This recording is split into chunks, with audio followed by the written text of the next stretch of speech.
আজকে আমি তোমাদের সঙ্গে শেয়ার করছি ফিশ চপের একটা রেসিপি। তবে এটা কিন্তু কোনো ভেটকি মাছ দিয়ে বানানো নয়, এটা কিন্তু একদম নর্মালি একটা কাতলা মাছ দিয়েই বানানো।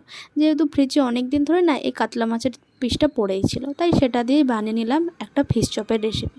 তো প্রথমেই আমি মাছটাকে কিচ্ছু দিনে জাস্ট একটু নর্মাল গরম জলে আমি মাছটাকে ওই 5 মিনিটের মতো সেদ্ধ করে নিয়েছি। তারপর মাছটাকে কাটা ছাড়িয়ে সাইডে রেখে দিয়েছি।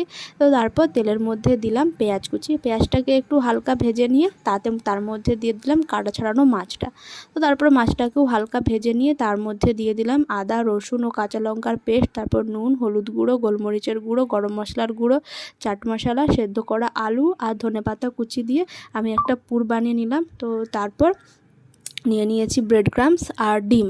ব্যাস, প্রথমে ব্রেড ক্রাম্বসে কোট করলাম, তারপর ডিমের গোলায় কোট করলাম, আবার ব্রেড ক্রাম্বস, ডিমের গোলা, এইভাবে দুবার কোট করে মুচমুচে করে ভেজে নিলেই রেডি আমাদের কাতলা মাছের ফিশ চপ। তোমরাও এইভাবে